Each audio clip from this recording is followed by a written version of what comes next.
সুপ্রিয় দর্শক, স্বাগত জানাচ্ছি আজকের সম্পাদকীয়তে। সাথে আছি আমি মুস্তফা খন্দকার। দীর্ঘ প্রায় ১.৫ যুগের ফ্যাসিবাদের অবসানের পর মানুষ এখন মুক্তভাবে নিঃশ্বাস নিতে পারছে। আর যার নেতৃত্ব ২৪-এর গণঅভ্যুত্থানকে অপরিহার্য করে তুলেছিল, সেই নেত্রী বেগম খালেদা জিয়ার ৮২তম জন্মদিন আজ। সারা দেশের মানুষ সেই নেত্রীর ত্যাগ ও সাহসী নেতৃত্বের কথা স্মরণ করছে শ্রদ্ধাভরে। সবার লক্ষ্য তার স্বপ্ন ভীষণ ২০৩০ বাস্তবায়ন। আলোচনায় আসছে বেগম জিয়ার শাসনামলে যেভাবে নারীর ক্ষমতায়ন, শিক্ষাকে সর্বজনীন করা, শিল্প ও অর্থনৈতিক উন্নয়ন হয়েছিল, তারই ধারাবাহিকতা বজায় রাখতে হলে করণীয় কী, আর ভীষণ ২০৩০ বাস্তবায়নও কি পদক্ষেপ নিতে হবে। প্রাসঙ্গিক এসব বিষয় নিয়ে আজকের সম্পাদকীয় যে আলো জ্বালিয়েছেন বেগম খালেদা জিয়া। এ নিয়ে আলোচনার জন্য স্টুডিওতে উপস্থিত আছেন ডক্টর নাহিদ ইসলাম খান, অধ্যাপক, জাহাঙ্গীরনগর বিশ্ববিদ্যালয়, আকবর হোসেন, সিনিয়র সাংবাদিক, এবং আছেন মার্দিয়া মমতাজ, সংসদ সদস্য, জামাত ইসলামী। আপনাদের তিনজনকে স্বাগত। দর্শক, আপনারাও এই আলোচনায় সরাসরি অংশ নিতে পারেন। অংশ নেওয়ার জন্য কল করতে হবে টেলিভিশনের পর্দায় দেখানো নম্বরে। এছাড়াও ফেসবুকের মাধ্যমে আপনাদের মতামত পাঠাতে পারেন। আলোচনা শুরুর আগে জানিয়ে দেবো আজকের প্রধান শিরোনাম। আওয়ামী লুটপাট আর অর্থবতী সরকারের ভুলে গ্যাস বিদ্যুৎ সংকট, হারিকেনে হাতে হটকারে রাজনীতিতে বিরোধী দল, দুঃখ প্রকাশ করে সমাধানের ঘোষণা প্রধানমন্ত্রীর।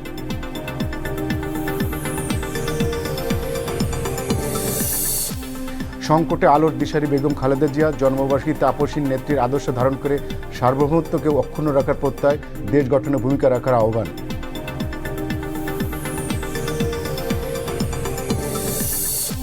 বাংলাদেশের সঙ্গে সম্পর্ককে আরও শক্তিশালী করতে চায় ভারত, বাণিজ্য, নিরাপত্তা ও স্বাস্থ্য খাতে অংশীদারিত্ব বাড়াতে কাজ করছে দিল্লি, বললেন দীনেশ ত্রিবেদী।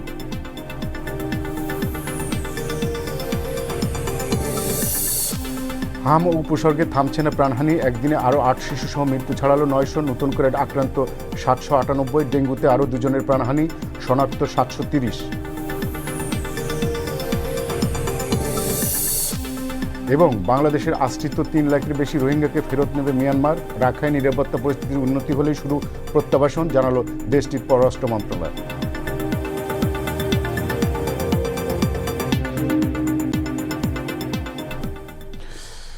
আমি কাকে দিয়ে শুরু করব?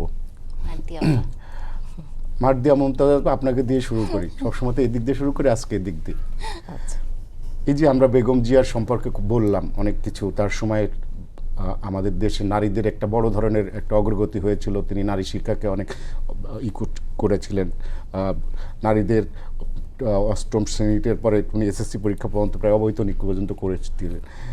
এরপরে আমাদের দেশের নারীদের আরও অনেক অগ্রগতি হয়েছে বিভিন্ন সরকারের সময়। বেগম জিয়ার বিষয়টা তখন আমাদের দেশে প্রযুক্তিগত এত উন্নত হয়নি, আপনার ইন্টারনেট ছিল না। তারপরে উনি যে ধরনের চিন্তা ভাবনা করেছিলেন, ওনার এই বিষয়টাকে আপনি কিভাবে মূল্যায়ন করবেন, তার এই কর্মকে? জি, আপনাকে ধন্যবাদ।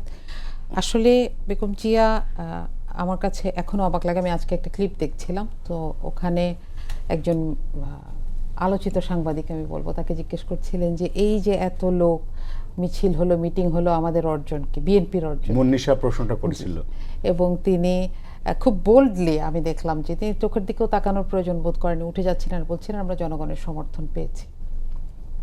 তো যে সময়টাতে তার পাস্ট জীবনটাকে সামনে রেখে আমরা যদি দেখি যে তিনি দলের নেতৃত্ব নিয়েছিলেন এবং একেবারে প্রত্যক্ষভাবে মানুষের সামনে এসে এইটাকে পালন করেছেন, দায়িত্ব পালন করেছেন, এবং সেই রকম বোল্ডভাবে কাজ করেছেন যেইভাবে আসলে একজন লিডার কাজ করেন। এখানে তিনি শুধু নারী হিসেবে কাজ করেছেন এটা কারোর বলার সুযোগ নাই।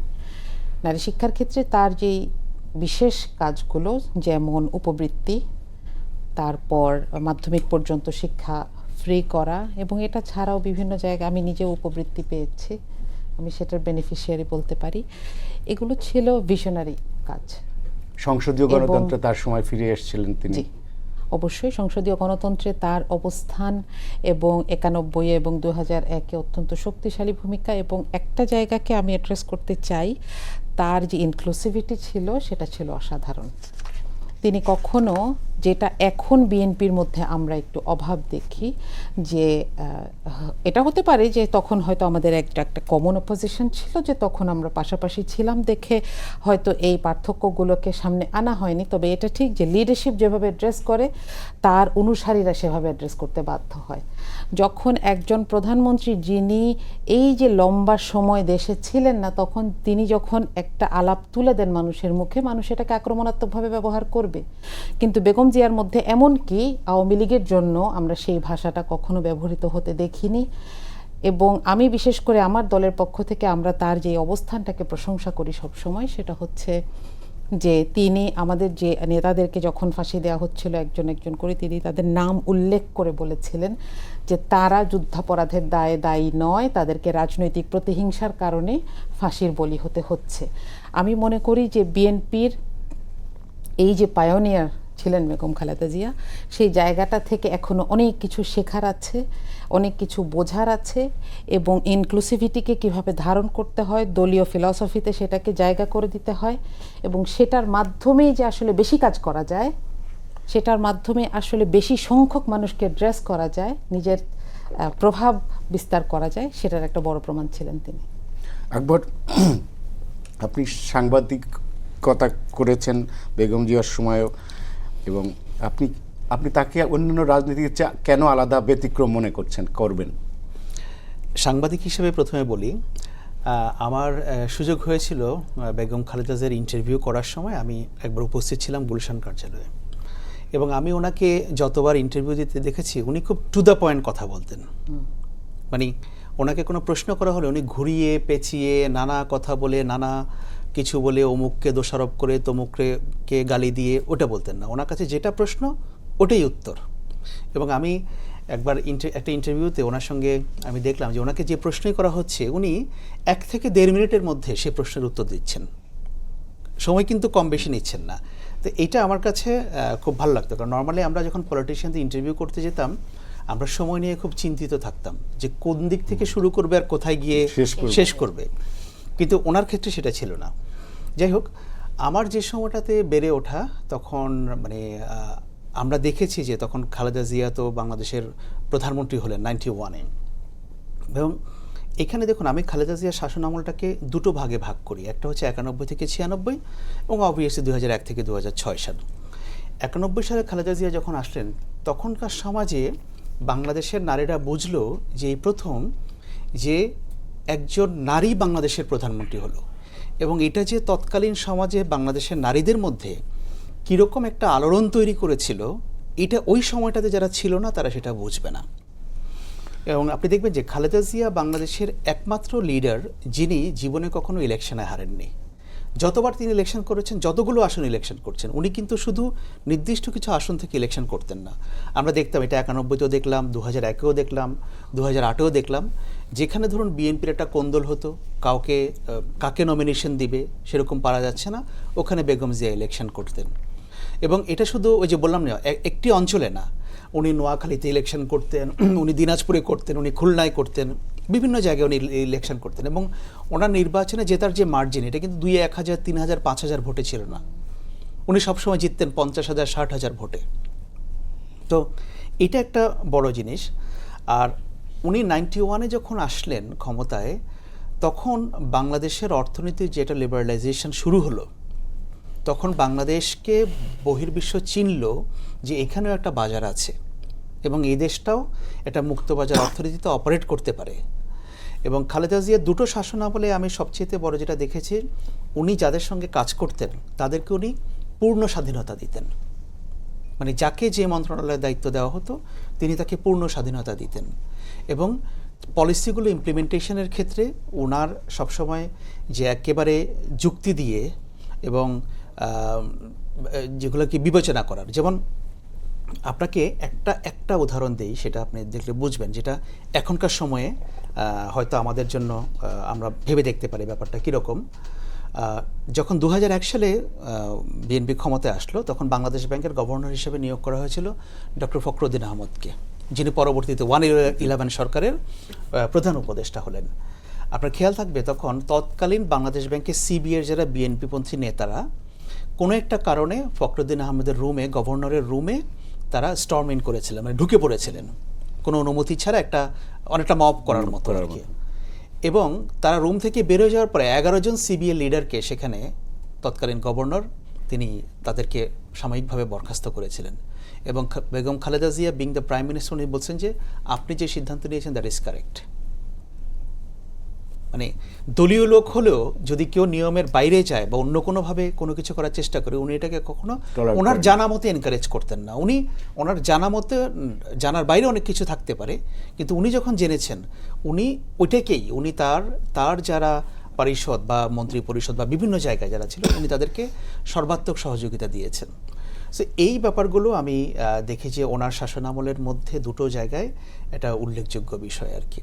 এবং বাংলাদেশের রাজনীতিতে এটাকে আরেকটা বলবেন যে এটাকে আমি এইভাবে বর্ণনা করি, এটা একটা ছোটোখাটো কি বলবো, একটা ভূমিকম্প টাইপের ছিল বাংলাদেশের রাজনীতিতে 2001 সালে যখন বেগম খালেদা জিয়া 4 দলীয় জোট করলেন এবং বাংলাদেশের রাজনীতির খোল নলচে বদলে দিলেন। ওই প্রথম বাংলাদেশের মানুষ জানলো যে জাতীয়তাবাদী শক্তি উইথ দ্য ইসলামিক ফোর্সেস তারা বাংলাদেশে কতটা প্রভাবশালী। এবং আপনি জানবেন যে এই 4 দলীয় জোট করার ক্ষেত্রে কিন্তু বিএনপির অনেক নেতার তৎকালীন সময় আপত্তি ছিল। এবং খালেদা জিয়া তখন বুঝতে পেরেছিলেন যে না, এইভাবে চললে আমরা যাদেরকে ট্যাকল করার কথা ভাবছি আমরা এটা পারবো না।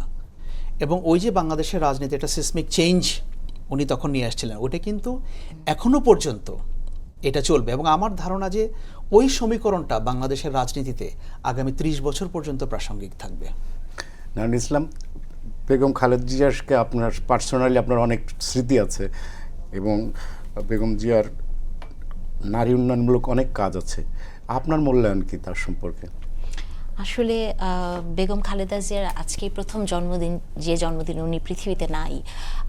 আমার কাছে মনে হয় যে বেগম খালেদা জিয়া, আকবর ভাই বললেন, মার্দি আপা বললেন, আমি আরেকটা জায়গা থেকে দেখতে চাই যে বাংলাদেশে বেগম খালেদা জিয়ার মতো একজন নারী, উনাকে যদি আমি রাজনৈতিক পরিচয়ের বাইরে যেয়ে দেখি, ওনার স্বামী মারা গেছেন অনেক আগে।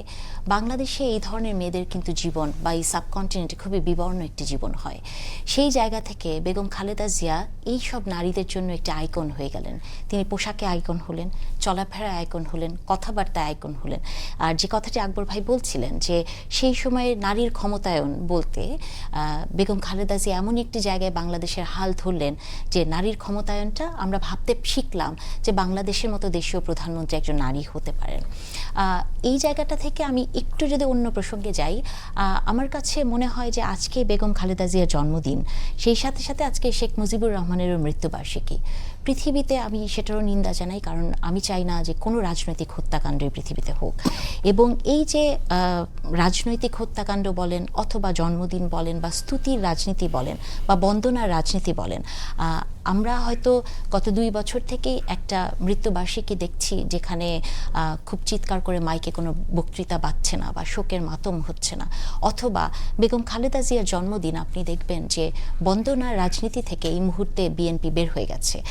কারণ আজকে নিউজ পেপারগুলো দেখেন, আপনি কি কখনো কল্পনা করতে পারেন যে যেখানে বিএনপি ক্ষমতায় আছে এবং বেগম খালেদা জিয়ার জন্মদিন, আমি কোনো নিউজ পেপারে দেখলাম না যে পুরোটা প্রথম পাতা জুড়ে খালেদা জিয়াকে নিয়ে ছবি বা স্তুতি। কারণ এই মুহূর্তে বাংলাদেশের বিএনপি সেই রাজনীতিটাই করছে যেটি বন্দনার রাজনীতির বাইরে।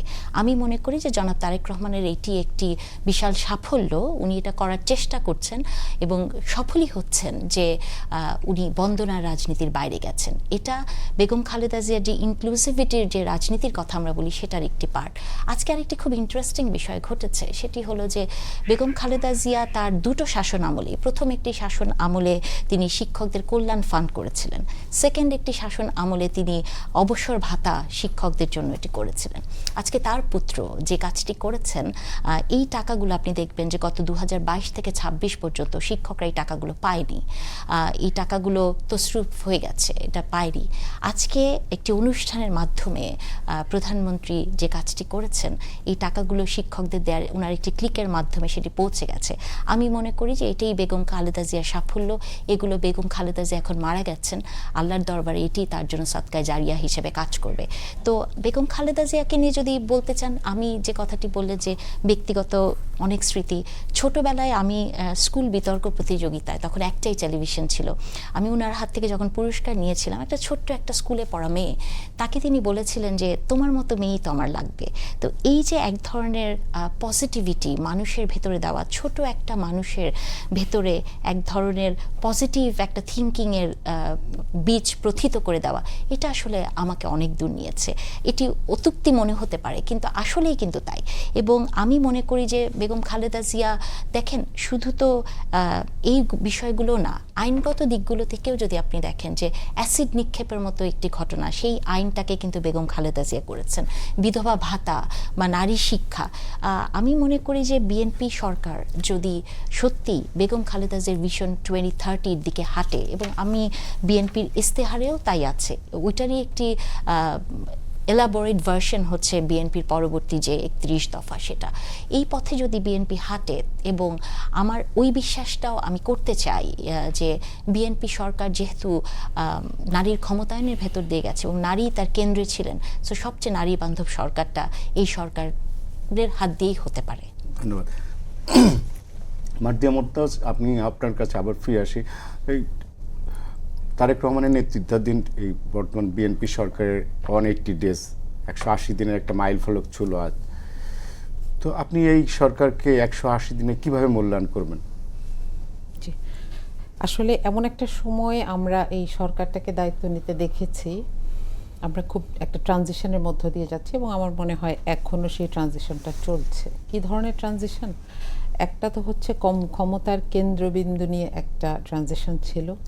দ্বিতীয়ত হচ্ছে যে আরেকটা ট্রানজিশন হচ্ছে আমাদের যারা মানুষ, আমাদের যারা ভোটার যদি ধরেন, তাদের একটা ট্রানজিশন। একটা সময় আমরা দেখেছি মানুষ মেনে নিয়েছে, সরকার এসেছে, সরকার যেটা বলেছে মেনে নিয়েছে, কারেন্ট নাই সহ্য করেছে। কিন্তু এখন আমরা দেখছি যে মানুষ রিঅ্যাক্টিভ, মানুষ কথা বলছে। এটাকে আমি পজিটিভ নেগেটিভ, রিঅ্যাক্টিভ, মানুষ কথা বলছে যে কোনো জায়গায়। যেমন ধরেন আপনি দেখবেন চায়ের দোকানে আগে শুধু কারেন্ট নাই পানি নাই এটা নিয়ে কথা হতো, এখন চায়ের দোকানে সংবিধান নিয়ে আলোচনা হচ্ছে। হ্যাঁ, তো এই জায়গাটা আমার কাছে মনে হয় এটা আরেকটা ট্রানজিশন। আরেকটা ব্যাপার ট্রানজিশন হচ্ছে যে আমরা আসলে আমাদের সার্বভৌমত্ব নিয়ে সচেতন হতে শিখেছি। কারণ একটা সময় আমাদের কাছে মনে হতো যে গণতন্ত্রের চাইতে, বা আমাদেরকে বলা হতো গণতন্ত্রের চাইতে উন্নয়ন হলেই ভালো। কিন্তু এখন আমরা এটাকে জাজ করতে শিখেছি যে আসলে গণতন্ত্রটা না থাকলে একটা সময় অস্তিত্বটাই থাকে না। এই জায়গাটায় দাঁড়িয়ে যখন আমরা সরকারকে মূল্যায়ন করি, আমি 3টা মেজর জায়গাতে বলবো যে আমরা আশাহত হয়েছি। দেখেন, এখনো আমি সরকারকে ফেইলিওর বলবো না, সেই সময় আসে নাই। 6 মাসের একটা সরকারকে আমরা আসলে জাজ করাটা কঠিন। হ্যাঁ, কিন্তু আমি যেই জায়গায় জাজ করতে চাই সেই 1 নাম্বার জায়গা হচ্ছে, আমি যদি বিএনপির ইশতেহার অনুযায়ী যাই যে দলীয়করণ হচ্ছে কিনা। এবং আমরা খুবই হতাশার সাথে লক্ষ্য করছি যে যেই মানুষটি একটি ডিপার্টমেন্টেরও হেড ছিলেন না, তাকে একটা ইউনিভার্সিটির ভিসি বানিয়ে দেওয়া হয়েছে, একটা না কমপক্ষে 18টা ইউনিভার্সিটির, এবং জেলা প্রশাসক কিংবা এই ধরনের গুরুত্বপূর্ণ দায়িত্বগুলোতে দলীয় পদ থেকে সরাসরি নিয়োগ হচ্ছে। এমন কি যারা সরকারি চাকরিতে থেকেও দলীয় পদ আছে এমন মানুষকে পদায়ন করা হয়েছে। এবং শুধু সেটাই না, এমন মানুষ যারা আসলে নির্বাচনে অংশগ্রহণ করেছিলেন এবং হেরেছেন। সুতরাং it looks like a prize posting. এটা হচ্ছে একটা কথা। দ্বিতীয়ত হচ্ছে দ্রব্যমূল্যের ঊর্ধ্বগতি, এটা একটা অনেক গুরুত্বপূর্ণ জিনিস। এবং আমরা যখন দেখি যে আমরা ইন্টারিম গভর্নমেন্টের সময় 1 মাসও অপেক্ষা করতে চাই নাই যেটা নিয়ে, সেটা নিয়ে সময় চাওয়া হচ্ছে যে 6 মাস কিছু না, 5 মাস কিছু না, আরও সময় দেন। তৃতীয়ত যেটা, সেটা হচ্ছে এনার্জি ম্যানেজমেন্ট। এনার্জি ম্যানেজমেন্টে আমরা বড় ধরনের ফেইলিওর লক্ষ্য করছি। এবং এখানে আপনি খেয়াল করবেন, আজকে প্রধানমন্ত্রী একটা কথা বলেছেন, আমরা মোটামুটি হতবাক। বলছেন যে বিরোধী দলকে বলছি হয় তারা সমাধান করুক, সরকার সমাধান করবে। বিরোধী দলের কাছে উনি 3 মাসের একটা প্ল্যান চেয়েছে, যে তাদের কি প্ল্যান। হ্যাঁ, সেটার জন্য কি লাগবে দেখেন, সেটার জন্য যে স্ট্যান্ডিং কমিটি দরকার, আমার কাছে তো ডেটা লাগবে। আমার কাছে লাগবে যে কোথায় কোথায় চুক্তি আছে, কোথায় কোথায় আমার ক্যাপাসিটি চার্জ দিতে হচ্ছে বিদ্যুৎ তৈরি হওয়া ছাড়াও। সেটার কোনো সোর্স নাই আমার কাছে স্ট্যান্ডিং কমিটিটাও গঠন করা হয়নি আমি বলবো, এবং এ পর্যন্ত সম্ভবত বাংলাদেশে এটা হাইয়েস্ট রেকর্ড, 6 মাস হয়ে গেছে সবগুলো স্ট্যান্ডিং কমিটি গঠন হয় নাই। আপনাদেরও তো একটা শ্যাডো গভর্নমেন্টের কথা শুনেছিলাম। সেটার তো কোনো প্রাতিষ্ঠানিক ভূমিকা নাই, আমাদের শ্যাডো গভর্নমেন্ট আছে, শ্যাডো গভর্নমেন্ট কাজ করছে। ব্যারিস্টার নাজিব মোমেন এখানে একটা বড় ডেটা উপস্থাপন সেখানে করেছেন। এনার্জি, এই যে বিদ্যুৎ, আমাদের যে বিদ্যুৎ মন্ত্রী, তার বিপরীতে আপনাদের শ্যাডো মিনিস্টারকে ইটস পাবলিক, আপনি জানতে পারবেন, আপনার জন্য জানা কিছুই শোনা। আমি আমার কথাটা শেষ করি, সেটা হচ্ছে তিনি দেখিয়েছেন যে এই যে ভুতুড়ে বিল চলছে, এটার একটা ডেটা সরকারের কাছে উপস্থাপন করা হয়েছে। স্ট্যান্ডিং কমিটি নাই, আপনি বিরোধী দলকে এটা কিভাবে বলেন ঢাল নেই তলোয়ার নেই, এখন তুমি নিধিরাম সর্দারের মতন অ্যাক্ট করো।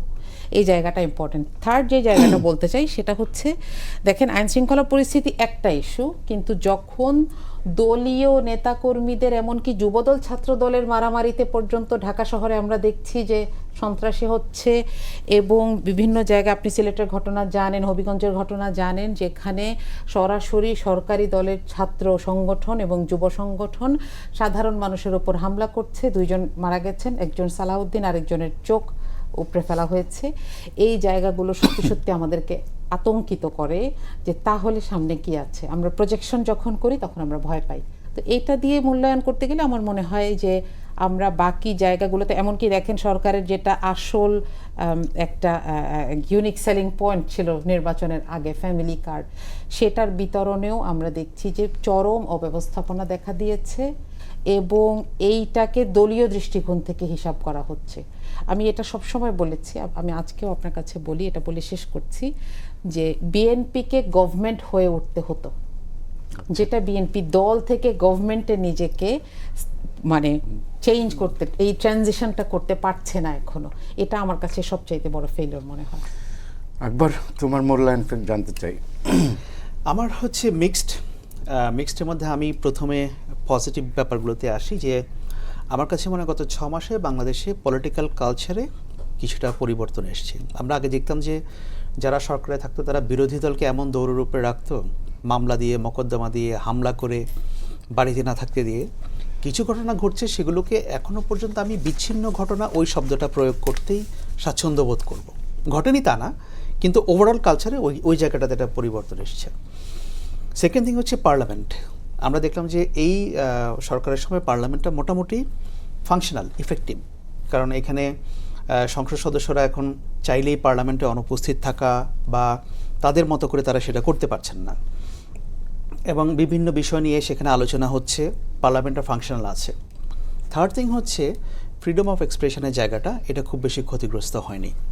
আমরা যারা এইখানে টক শোতে বসে কথা বলছি, পত্রিকা লিখছি, সোশ্যাল মিডিয়াতে লিখছি, সেখানে আমরা খুব বেশি প্রতিবন্ধকতার সম্মুখীন হচ্ছি না, এই জায়গাটা আছে। 2-1টা ঘটনা ঘটেনি তা না, কিন্তু আমি বলবো যে ওভারঅল সেটা ওই ভয়ের পরিবেশটা নেই।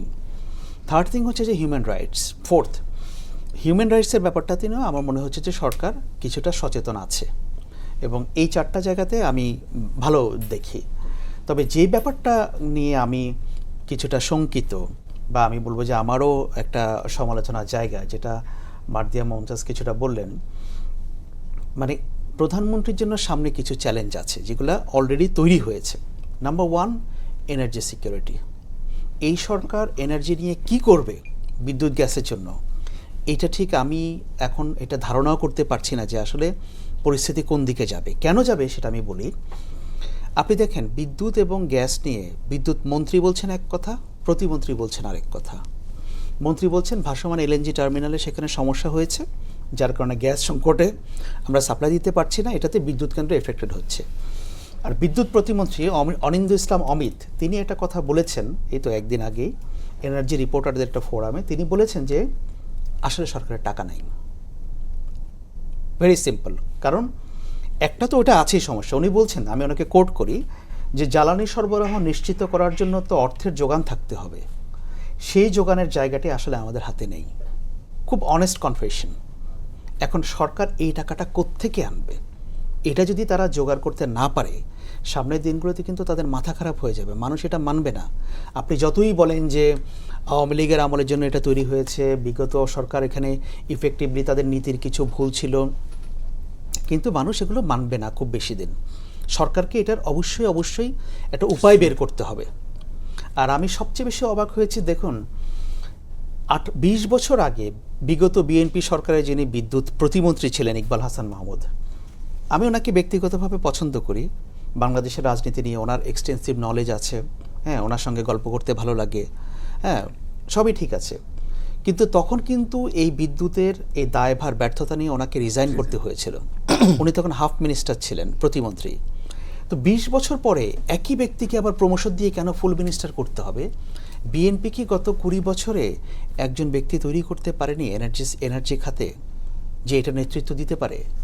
আমি কিন্তু এটাতে খুবই অবাক হচ্ছি। মানে উনি যে হয়তো ব্যক্তি হিসেবে অন্য কোনো মন্ত্রণালয় ভালো করতে পারতেন, যেহেতু ওনার একটা প্রুভেন ট্র্যাক রেকর্ড আছে রিগার্ডিং ফেলিয়ার, ওটাকে তো বিবেচনায় নেওয়া উচিত ছিল। আচ্ছা, এরপরে হচ্ছে ল অ্যান্ড অর্ডার, এবং সেটার সঙ্গে একটা পটেনশিয়াল থ্রেট অফ মিলিটেন্সি। সেটা এই জিনিসটা বিএনপিকে ভোগাবে বলতে এটা ভোগাবেই। তারা যদি এটাকে অস্বীকার করতে চায় যে না কিছুই হচ্ছে না, কিছুই হবে না, এগুলো বাড়তি কথা। আপনারা সবাই লক্ষ্য করেছেন যে ইউএন সিকিউরিটি কাউন্সিলের একটা analytical support and sanctions monitoring team, তারা একটা রিপোর্ট দিয়েছে ইউএন সিকিউরিটি কাউন্সিলকে যে বাংলাদেশে AQIS তাদের ঘাঁটি করার চেষ্টা করছে। এখন এই যে টিমটা যারা যে রিপোর্টটা দিয়েছে, এটা কিন্তু খুব সিরিয়াস ম্যাটার। তারা নিজেরা কোনো কিছু করে না, তারা হচ্ছে একটা এক্সপার্ট টিম, তারা ইউএনকে সাজেস্ট করে, তারা নানা ধরনের পরামর্শ দেয়। এবং এই কমিটিটার কাজ হচ্ছে যাদেরকে পরামর্শ দেয়, ইউএন যাদের উপরে স্যাংশনস দেয়, বিভিন্ন ব্যক্তি বলুন, সংস্থা বলুন, দেশ বলুন, ওই স্যাংশনসগুলো ঠিকমতো পালিত হচ্ছে কিনা, এবং কোন কোন সংগঠনগুলো আবার নতুন কোনো সংগঠন, ব্যক্তি বা দেশকে সেটার আওতায় আনার প্রয়োজন আছে কিনা, এগুলো কিন্তু তারা টাইম টু টাইম মনিটর করে। একবার যেহেতু এই রিপোর্টে বাংলাদেশের নাম চলে আসছে, এটা কিন্তু বাংলাদেশকে অ্যাড্রেস করতে হবে। ইতোমধ্যে আপনারা দেখেছেন যে এক বা একাধিক জায়গায় এরকম বোমা বিস্ফোরণের ঘটনা, বোমা নিষ্ক্রিয় করার ঘটনা এটা ঘটেছে। এবং আমি মনে করি যে হিউম্যান রাইটসকে পদদলিত না করে সরকারের এটাতে it should be top priority. এটা টপ প্রায়োরিটি কেন হওয়া উচিত?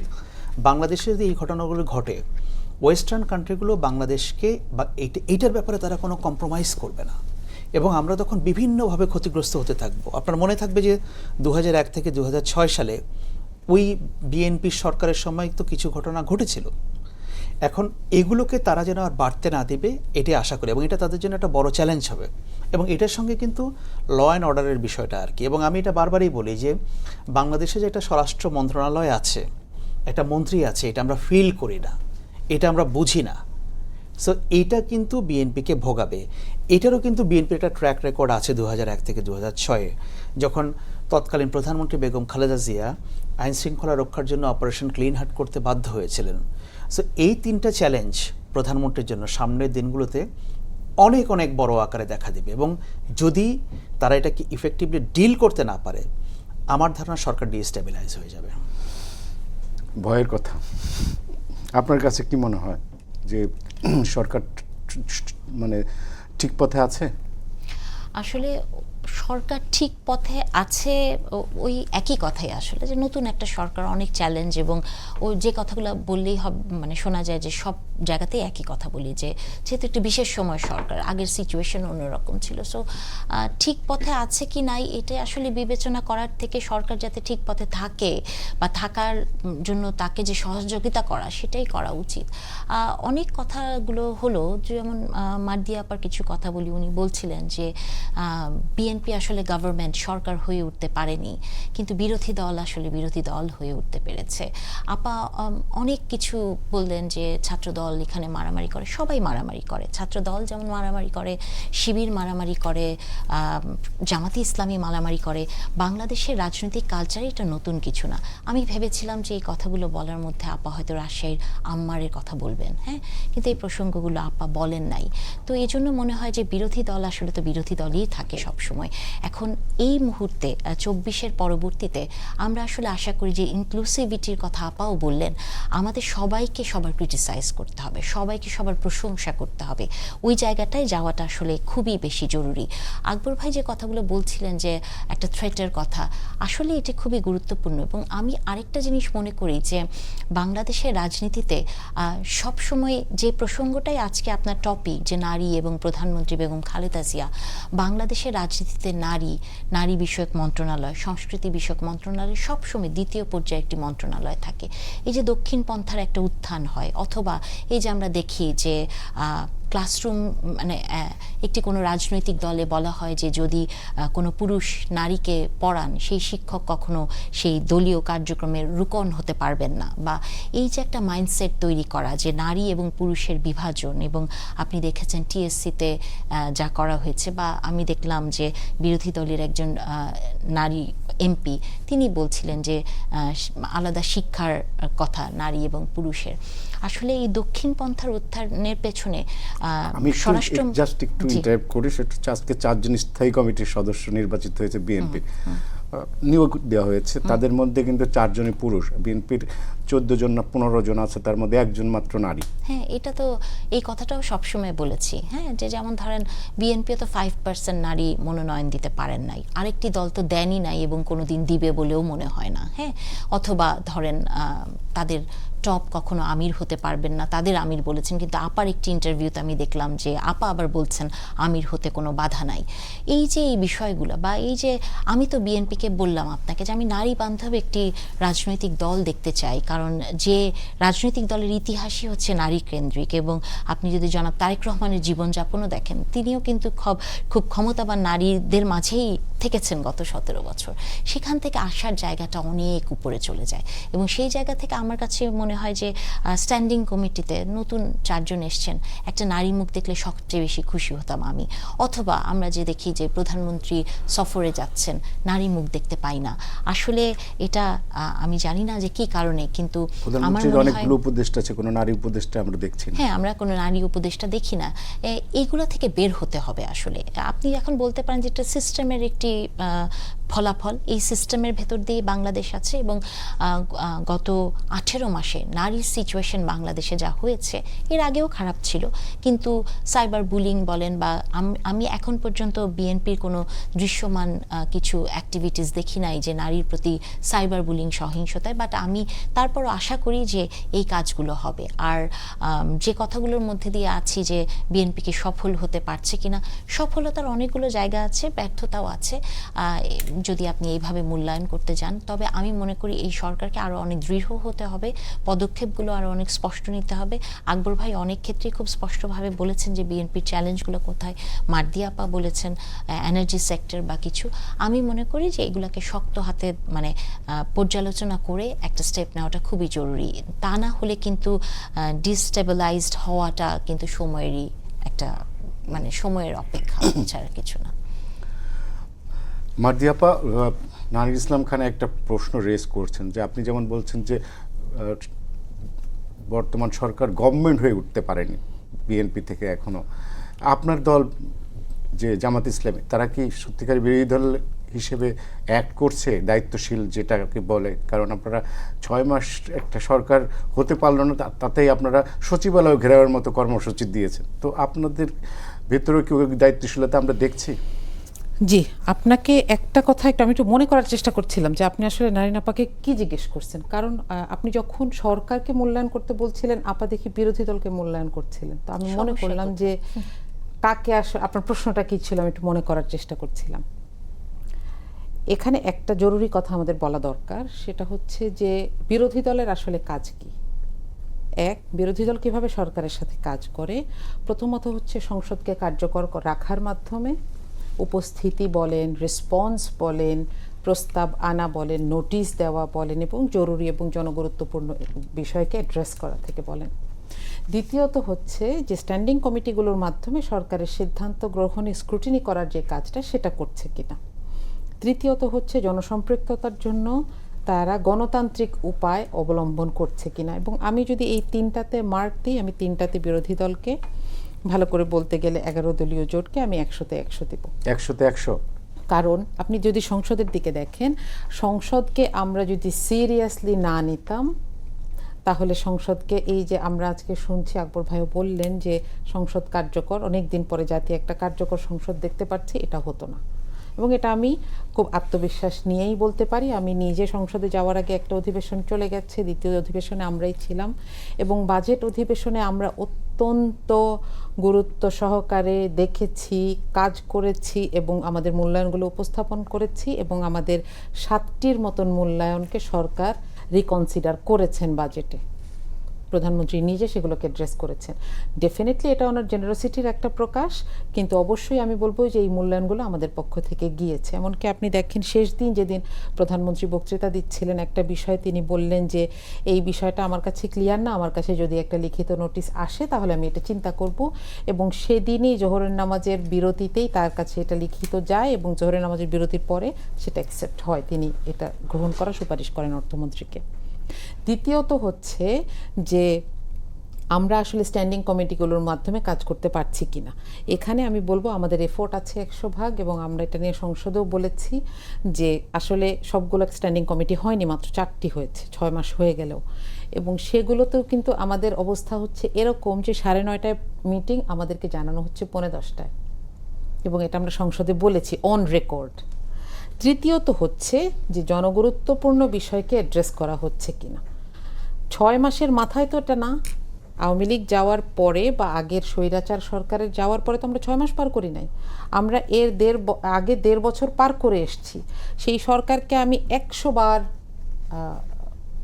পর্যালোচনা করতে পারবো, কিন্তু আমার তো সেই সরকারের থেকে শেখারও আছে। সেই সময় কেন আমি এনার্জি সেক্টরে এই ক্রাইসিসটা দেখি নাই? এবং মোস্ট ইম্পর্টেন্টলি আপনি দেখেন, জিয়াউর রহমান 1976-এ আরইবি প্রতিষ্ঠা করেছিলেন, কারণ তিনি মনে করেছিলেন যে ইলেকট্রিসিটির মতন একটা গুরুত্বপূর্ণ সেবা, এটা প্রাইভেটাইজেশন হওয়াটা উচিত না।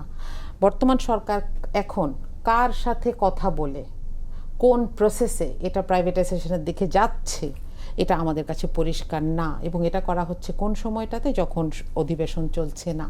সুতরাং সেই জায়গায় আমাদের তো রাজপথ ছাড়া কোনো উপায় নাই। কিন্তু আমি আপনাকে যে পয়েন্টটা বলেছিলাম একটু সংক্ষেপে, যে আমরা কি গণতান্ত্রিকভাবে আন্দোলনটা করেছি, জবাবটা হচ্ছে হ্যাঁ, আন্দোলনটা গণতান্ত্রিক ছিল। এমন একটা জায়গায় মুক্তাঙ্গনে আলাপটা হয়েছে, কাজটা করা হয়েছে যেখানে মানুষের চলাফেরাকে যত কম সম্ভব এফেক্ট করা হয়, এবং এটা এখনো একটা গণতান্ত্রিক আন্দোলন আছে। সুতরাং আমার মূল্যায়ন এটা। আচ্ছা আকবর, প্রধানমন্ত্রীর ভারত সফর নিয়ে এক ধরনের ডিলেমা চলছে, যে ভারতের একটা পত্রিকা লিখেছে যে হাসিনার রাজনৈতিক পলিটিক্যাল কর্মকাণ্ড যদি বন্ধ না হয় তাহলে তারেক রহমান প্রধানমন্ত্রী যাবেন না বাংলাদেশের। তোমার মূল্যায়ন কি, তুমি কি মনে করো? ইটস ভেরি ন্যাচারাল, কারণ হচ্ছে যে দেখুন, সম্পর্কটা বিএনপি ক্ষমতায় আসার পরে বা তার ঠিক কিছু আগে থেকেই মনে হচ্ছিল যেন স্বাভাবিকতার দিকে যাচ্ছে। কারণ বেগম জিয়া মারা যাওয়ার পর Indian foreign minister S Jaishankar তিনি বাংলাদেশে এসে শোক প্রকাশ করেছেন। এরপরে ইন্ডিয়ান ওদের হাউসের স্পিকারও আসলেন শপথ গ্রহণের সময়। কিন্তু সমস্যা হচ্ছে এই যে 5ই আগস্ট শেখ হাসিনা যে কাজটা করলেন বা ভারত তাকে যেটা করতে দিল, দেখুন আমি যেটা বুঝতে পারছি যে বিএনপি সরকারের জন্য শেখ হাসিনা হচ্ছে ভারতের সঙ্গে সম্পর্কের ক্ষেত্রে একটা রেড লাইন। বিএনপি এটাকে সেট করেছে যে এই ইস্যুটাকে আনরিজলভড রেখে সম্পর্ক কখনো খুব বেশি স্বাভাবিকতার দিকে যাবে না। কারণ ইন্ডিয়া যদি এটাকে ফ্যাসিলিটেট না করতো তাহলে তো শেখ হাসিনা ওখানে প্রেস কনফারেন্স করতে পারতেন না। আপনাদের সবার মনে থাকবে যে 2018 সালে বেগম খালেদা জিয়ার একজন আইনজীবী, ব্রিটিশ আইনজীবী লর্ড কার্লাইল, ব্রিটেনের লর্ড সভার সদস্য, ওনাকে কিন্তু ইন্ডিয়া ঢুকতেই দেয়নি দিল্লিতে প্রেস কনফারেন্স করার জন্য। তো এখন তাহলে শেখ হাসিনা কী করে প্রেস কনফারেন্স করছেন? ভারত যতই বলুক এটাতে আমরা সাই দিই নাই, এই দিই নাই, এদেশের মানুষ কি বোকা? মানে আমরা কি কিছু বুঝি না? তাই না? ব্যাপারটা তো ওরকম না। তা তো অবশ্যই না। আচ্ছা, এখন আমি যেটা বুঝতে পারি যে এই সরকারের ভারতের সঙ্গে সম্পর্ক উন্নয়নের ক্ষেত্রে তাদের কোনো মানে দ্বিধা নাই, এবং এটা থাকা উচিতও না। এবং আমিও মনে করি যে প্রধানমন্ত্রীর, হ্যাঁ ওনাকে ইনভাইট করেছেন, উনি দিল্লিতে যাবেন, নো প্রবলেম, কিন্তু উনি যে যাবেন ওনাকে যে যাওয়ার সে রাস্তাটা রাখতে হবে। মানে আপনারা ওনাকে যে নিতে চাচ্ছেন, তাহলে আপনি সেখানে বাংলাদেশের থেকে যারা ফিউজিটিভস ওখানে আছে, শেখ হাসিনাকে আশ্রয় দিচ্ছেন, আওয়ামী লীগের লোকজন সেখানে ঘুরে বেড়াচ্ছে, আপনারা খুনিদেরকে, দুর্নীতিবাজদেরকে সেখানে আপনারা পেলে পুষে রাখছেন, আবার অন্যদিকে আপনি এদেশের প্রধানমন্ত্রীকে ইনভাইট করছেন। এখন ওনাকে যাওয়াটা ঠিক হবে? প্রসঙ্গটা সেখানে। এখন তারপরেও আমি মনে করি যদি ভারত বাংলাদেশকে আশ্বস্ত করতে পারে যে ওয়েল শেখ হাসিনার মতো, আমরা বুঝি যে শেখ হাসিনার প্রতি ভারত খুবই কৃতজ্ঞ, এটা শেখ হাসিনা নিজেও বলেছেন যে যা দিয়েছি আজীবন মনে রাখবে, তো ভারত সেটা মনে রাখছে। তারা শেখ হাসিনা তার মতো করে ট্রিট করুক, কোনো অসুবিধা নাই, কিন্তু বাংলাদেশের সঙ্গে, এই সরকারের সঙ্গে সম্পর্কটাকে তাদের উন্নয়ন করতে হলে তাদেরকে ওই শেখ হাসিনা ইস্যুটাকে আপাতত ডিপ ফ্রিজে রাখতে হবে। ওটাকে তারা সামনে এনে আবার একই সঙ্গে এই সরকারের সঙ্গে সম্পর্ক উন্নয়ন করবে, এই সরকার এটা মানবে বলে আমার মনে হয় না। কেন মানবে বলে? কারণ এদেশের মানুষ সেটা মানবে না। সরকার মানা না মানার চেয়ে হচ্ছে মানুষ মানবে না। এখন সরকার তো জনগণের ভোটে নির্বাচিত, তাদেরকে তো জনগণের যে ব্যাপারটা, পাবলিক ওপিনিয়ন কী আছে ওটাকেও তাদের মাথায় রাখতে হবে। সুতরাং আমি মনে করি যে এখনও ব্যাপারটা এরকম না যে দু দেশের মধ্যে সম্পর্কটা একেবারে স্থবির হয়ে গেছে, সম্পর্কের মতো থাকবে। বাট বিএনপি যে মেসেজটা দিয়েছে, লোক হাসিনার বিষয়ে আমরা কোনো নেগোশিয়েট করতে, কোনো আলোচনা করতে বা এটাকে কোনোভাবে আমরা ফ্যাসিলিটেট করতে আমরা রাজি না, এবং এটা আমরা করব না। That is the red line. এটার বাকি রেখে সম্পর্ক আর বাকি যে জায়গাগুলোতে আছে ওইখানে সেটা অগ্রসর হবে, কোনো সমস্যা নাই। ইসলাম, আমরা ইন্ডিয়া বাংলাদেশ সম্পর্ক নিয়ে কথা বলছিলাম। এই যে প্রধানমন্ত্রীর ইন্ডিয়া সফর, এরপরে হাসিনাকে বাংলাদেশের রাজনীতিতে ডিসেম্বরে একটা আসার আওয়াজ দিয়েছেন। আজকে 15 আগস্ট গেল, কিছু লোক বঙ্গভবন বিভিন্ন জায়গায় নানা রকম কর্মসূচি পালন করতে পুলিশের বাধার মুখে পড়েছে। আপনার কি মনে হয় যে এই দলটা বাংলাদেশের রাজনীতি করার এই মুহূর্তে জাস্টিফিকেশন আছে? আসলে কোন দল বাংলাদেশে রাজনীতি করবে কি করবে না এটা বাংলাদেশের মানুষ ডিসাইড করবে। আর এই মুহূর্তে যেহেতু এই দলটির কার্যক্রম নিষিদ্ধ, দল তো আর নিষিদ্ধ না, কার্যক্রম নিষিদ্ধ, এজন্যই বাধার মুখে পড়ে। তবে আমি মনে করি যে বাংলাদেশের মানুষ, বাংলাদেশের আইন এটি ডিসিশন নিবে যে এই দলটি রাজনীতি করতে পারবে কি পারবে না। আর ভারতের কথা যদি বলেন, আপনি দেখেছেন কয়েকদিন আগে ভারতের পার্লামেন্টে বলা হয়েছে যে শেখ হাসিনাকে কোনো রাজনৈতিক কর্মকাণ্ডে অংশগ্রহণ করতে দেওয়া হবে না, কিন্তু তার পরবর্তীতেই তিনি কিন্তু এসে বক্তব্য দিয়েছেন, এবং এই বক্তব্য কিন্তু কোনো আত্মীয়ের সাথে কথা না, এটা কিন্তু রাজনৈতিক বক্তব্যই ছিল। তাহলে এই যে ভারতের এক ধরনের দ্বিচারিতা, এটা নিয়ে আকবর ভাই প্রশ্ন তুলেছেন, এই জায়গাটাতেই আমাদের ভাবতে হবে। একটি কথার উত্তর আসলে না দিলেই না। মার্দি আপা বললেন যে আপনি আমাকে সরকারের মূল্যায়ন করতে বলেছেন, আমি বিরোধী দলের মূল্যায়ন করেছি। আমি বিশ্বাস করি যে সরকার এবং বিরোধী দল একই যোগসূত্রে বাঁধা। একটা দেশের সরকার তার বিরোধী দলকে কিভাবে ট্রিট করে এবং বিরোধী দল কিভাবে সরকারকে ট্রিট করে, তার উপরই নির্ভর করে এই সরকারটি কতখানি তার মূল্যায়ন করাটা। এখন মার্দি আপা এই প্রশ্নটি কেন করেছেন বা এই প্রসঙ্গটি এভাবে বলেছেন, কারণ আমি ওনাকে প্রশ্ন করেছিলাম যে সরকারের মূল্যায়ন করতে যে উনি যেমন ছাত্র দলের কথাই বলেছেন মারামারি করেন, আমি তখন বলেছিলাম যে সবাই মারামারি করে। উনি কিন্তু এই প্রশ্নটির উত্তর দেননি, যে আম্মারের নামটি উনি বলেন নাই। হ্যাঁ, তো এই ধরনের পক্ষপাতিত্ব, অথবা আপনি ধরেন সরকারের কথা যখন আমরা বলি, বিরোধী দল প্রথমেই একটি কথা বলেন সংসদ নিয়ে, উনি খুব কার্যকর সংসদের কথা বলছেন। তো কার্যকর সংসদ শুরু হওয়ার প্রথম একটা কোয়েশ্চেনই ওনারা তুলেছিলেন যে বিএনপি 2টা শপথ নেয়নি, ওনারা 2টা শপথ নিয়েছেন। হ্যাঁ, এই জায়গা নিয়ে ওনাদের একটা বিরাট ডিবেট আছে। মার্দি আপা তো নিজে এমপি হয়েছেন, যারা নারী এমপি হয়েছেন মার্দি আপারা, তার দলে, তারা কি 2টা শপথ নিয়েছেন? আমার তো মনে হয় না তারা 2টা শপথ নিয়েছেন, তারা তো একটি শপথ নিয়েছেন। তাহলে নারী এমপি তো আর আলাদা কোনো কিছু না, পুরুষ এমপিরাও যে সমান সুযোগ সুবিধা পায়, নারীরাও পায়। তাহলে একটি দল যদি ক্রমাগত প্রশ্ন করতে থাকে যে আপনি শপথ 2টা না নিলে জাতির সাথে প্রতারণা করা, তাহলে আমি মনে করি যে নারী নেত্রীরা ওই দলে আছেন তারাও কি তাহলে প্রতারণা করে নাই? আর তারপরে যে প্রসঙ্গগুলোর মধ্যে ছিলাম, উনি দ্রব্যমূল্যের কথা বলেন। বাংলাদেশের দ্রব্যমূল্য বৃদ্ধি সিজনাল বৃদ্ধি হয়, একটা দুষ্ট চক্র আছে তার ভেতরে, মধ্যস্বত্বভোগী আছে আমরা জানি। তবে এইবারে কিন্তু একটা খুব উল্লেখযোগ্য বিষয় হয়েছিল এইবারের বাজেটের আগে থেকে কিন্তু নিত্য প্রয়োজনীয় জিনিসের দাম বেড়ে যায়। এবার কিন্তু এই ঘটনাটি আমরা দেখি নাই। তবে ধরেন বর্ষা মৌসুমে কিছু হয়, এই ধরনের বিষয় তো বাংলাদেশে আছেই। তবে আমি মনে করি যে শক্ত হাতে পদক্ষেপ নিলে এগুলো সব কিছুই করা সম্ভব, এবং ওই জায়গা থেকে আমাদের বের হতে হবে যে বিরোধী দল না সরকারি দল। আপনি যখন ক্রিটিসাইজ করবেন, কাউকে বলবেন মারামারি করে, জামাত করলেও বলতে হবে, বিএনপি করলেও বলতে হবে, ছাত্র দল করলেও বলতে হবে, শিবির করলেও বলতে হবে। ওই জায়গাটাই যদি আমরা নিরপেক্ষ থাকি, আমার মনে হয় যে দেখেন, নিরপেক্ষতার একটা খুব সুন্দর সংজ্ঞা বেগম খালেদা জিয়া দিয়েছিলেন। তিনি বলেছিলেন যে শিশু এবং পাগল ছাড়া কেউ নিরপেক্ষ না। আসলে এতে কিন্তু কোনো সমস্যা নাই। আপনার যদি কোনো দলের প্রতি কোনো ধরনের পছন্দ, ভালো লাগা থাকে, এটা দোষের কিছু নয়। তবে সেই দলকে পছন্দ করে আপনি নিরপেক্ষ হয়ে কতটুকু কাজ করতে পারেন, আপনার কাজের জায়গাটায় প্রফেশনালিজম রাখাটা খুব গুরুত্বপূর্ণ। ওকে, ধন্যবাদ। আমাদের হাতে আর সময় নেই। মার্দি মুমতাজ, আকবর হোসেন এবং নারিন ইসলাম, আপনাদের 3জনকে ধন্যবাদ। দর্শক, এই ছিল আজকের সম্পাদকীয়তে। আগামীকাল আবার দেখা হবে একই সময়। শুভরাত্রি সবাইকে।